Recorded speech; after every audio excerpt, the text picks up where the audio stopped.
Hello and welcome. आप देख रहे हैं हेल्थ अपडेट और मैं हूं आपके साथ गुंजन मित्तल। चलिए नजर डालते हैं आज की हेल्थ से जुड़ी बड़ी खबरों पर। पीजीआई नेहरू अस्पताल में लगी भीषण आग, 415 मरीजों को सुरक्षित स्थानों पर पहुंचाया गया। चंडीगढ़ स्थित पीजीआई नेहरू अस्पताल में आज सुबह तड़के भीषण आग लग गई थी। आग पर काबू पाने के लिए दमकल विभाग की गाड़ियां मौके पर पहुंची। आग इतनी भयानक थी कि अस्पताल की पहली मंजिल पूरी तरह से आग की चपेट में आ गई थी। हालांकि गनीमत रही कि किसी भी व्यक्ति की जान का कोई नुकसान नहीं हुआ है।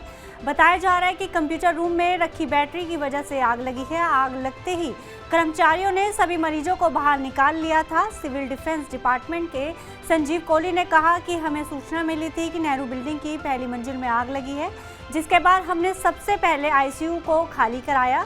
सारी मंजिल साफ है। आग लगने का कारण अभी पता नहीं चला है। हमने सभी मरीजों को बचा लिया है। आग काबू में है।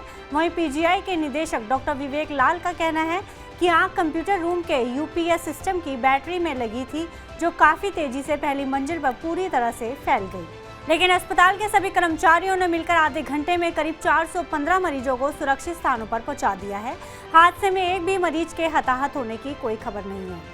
आयुष्मान योजना में अस्पताल में जिन मरीजों का इलाज नहीं, उनके नाम पर भी लिया क्लेम।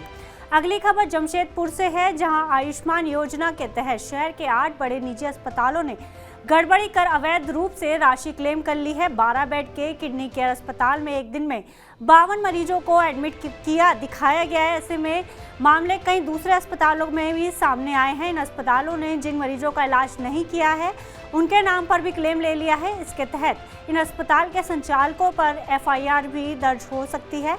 किडनी केयर अस्पताल, Lakshmi nursing home, doctor Abhishek child care maternity अस्पताल, कांतिलाल गांधी मेमोरियल अस्पताल, Jamshedpur eye hospital, Singh nursing home and research centre, Saint Joseph hospital, Saket ortho spine care and multi speciality hospital पर फर्जीवाड़ा कर आयुष्मान का क्लेम लेने का आरोप है। मोहाली सेक्टर 81 में बनने जा रहा है नया सिविल अस्पताल। लोगों को बेहतर स्वास्थ्य सुविधाएं देने के लिए काम किया जा रहा है। मोहाली में 34 आम आदमी क्लिनिक लोगों के लिए काफी मददगार साबित हो रहे हैं। वहीं मोहाली विधानसभा क्षेत्र से विधायक कुलवंत सिंह ने फेज 6 में आयोजित जनता दरबार के दौरान कहा कि सेक्टर 81 में 30 एकड़ में बड़ा अस्पताल बनने जा रहा है। उन्होंने कहा कि फेज 6 में सिविल अस्पताल में वर्कलोड ज्यादा होने के कारण वहां पर मरीजों को काफी समय तक लाइनों में लगना पड़ता है।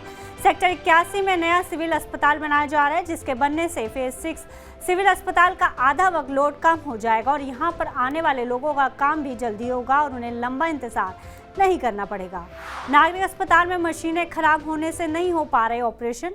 लोग अस्पताल जाते हैं ताकि उनका इलाज सही से हो सके, लेकिन क्या होगा अगर अस्पताल में इलाज की सुविधाओं के साधन ही सही नहीं होंगे? वहां कोई इलाज कैसे करवा सकेगा? दरअसल हिसार के नागरिक अस्पताल की हालत अब काफ़ी खराब हो चुकी है। नागरिक अस्पताल में हड्डियों के और दूसरी कई बीमारियों के ऑपरेशन में काम आने वाली कई मशीनें खराब पड़ी हैं, जिस वजह से मरीजों की हड्डियों के ऑपरेशन नहीं हो पा रहे और ना ही अस्पताल में किसी दूसरी बीमारियों के ऑपरेशन हो पा रहे हैं। यहाँ तक कि दांतों का एक्सरे तक अस्पताल में नहीं हो पा रहा है, ना ही मैमोग्राफी हो पा रही है।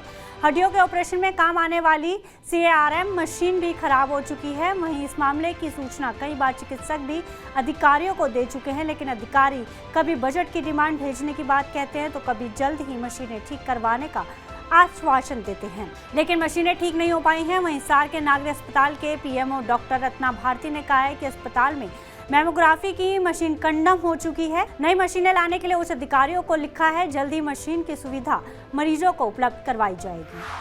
सिविल अस्पताल राजगढ़ में पहली बार स्त्री रोग विशेषज्ञ की तैनाती। नागरिक अस्पताल राजगढ़ में पहली बार स्त्री रोग विशेषज्ञ की तैनाती हुई है। दरअसल पहले राजगढ़ अस्पताल में आज तक किसी स्त्री रोग विशेषज्ञ की तैनाती नहीं हुई थी। ऐसे में महिला मरीजों को साथ लगते अस्पतालों में इलाज के लिए जाना पड़ता था, लेकिन अब जब नागरिक चिकित्सालय राजगढ़ में स्त्री रोग विशेषज्ञ डॉक्टर नीतिका शर्मा की नियुक्ति हो गई है, तो अब महिला मरीजों को अपना इलाज कराने के लिए कहीं दूर जाने की जरूरत नहीं पड़ेगी।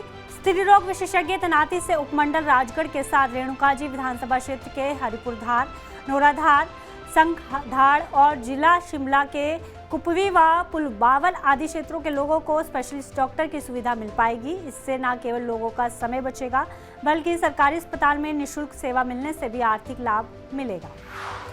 लखीसराय सदर अस्पताल में मरीजों को नहीं मिल पा रहा है सही से इलाज। लखीसराय सदर अस्पताल जिले की पूरी आबादी के लिए बेहतर स्वास्थ्य के लिए बनाया गया 100 बेड वाला सदर अस्पताल सही स्वास्थ्य सेवा देने में नाकाम हो रहा है। यहाँ इलाज कराने आए मरीजों को काफ़ी परेशानियों का सामना करना पड़ रहा है। मामूली मरीजों को भी रेफर करके बाहर का रास्ता दिखाया जाता है। बताया जा रहा है कि डॉक्टर सिर्फ वेतन लेने के लिए सरकारी नौकरी कर रहे हैं, वे अपनी सेवा निजी क्लिनिक एवं नर्सिंग होम में दे रहे हैं। सोमवार को तो वहां का हाल कुछ ऐसा रहा कि 15 में से मात्र 5 डॉक्टर ही ड्यूटी पर मौजूद थे। मात्र 2 डॉक्टरों ने ही 591 मरीजों का इलाज किया, उसमें भी इमरजेंसी में ड्यूटी पर मौजूद एक डॉक्टर सड़क दुर्घटना में मृत युवक का पोस्टमार्टम करने और इमरजेंसी के मरीजों का इलाज करने में ही व्यस्त रहे। जनरल ओपीडी में ड्यूटी पर एक डॉक्टर मौजूद थे जिन्होंने ज्यादातर मरीजों का इलाज किया। अब एक डॉक्टर मौजूद होने से आप अंदाजा लगा सकते हैं कि आखिर इलाज के लिए मरीजों को कितना इंतजार करना पड़ा होगा और कितनी परेशानी हुई होगी। बीएमसी अस्पताल ने 7 घंटे की सर्जरी के बाद किशोर की गर्दन से निकाला 2.5 किलो का ट्यूमर। मुंबई के सायन में बीएमसी संचालित LTMG हॉस्पिटल के सर्जनों ने 15 वर्षीय लड़के की गर्दन और कंधे से 2.5 किलोग्राम वजन का एक विशाल ट्यूमर सफलतापूर्वक हटा दिया है।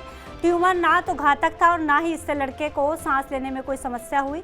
25 सितंबर को लड़के को अस्पताल में भर्ती कराए जाने के बाद अलग अलग क्षेत्रों के विशेषज्ञों को मिलाकर डॉक्टरों की एक टीम बनाई गई जिसने सफल सर्जरी की।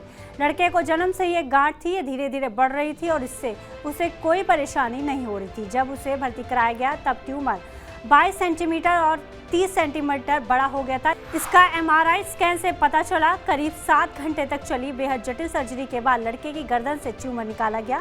सर्जरी टीम का नेतृत्व doctor Mukund Jagannath, doctor Amarnath Munaul, doctor Vivek Ukirne और अन्यों ने किया। आज हेल्थ अपडेट में फिलहाल इतना ही। आप देश दुनिया की तमाम खबरों के लिए देखते रहिए TV9 भारतवर्ष।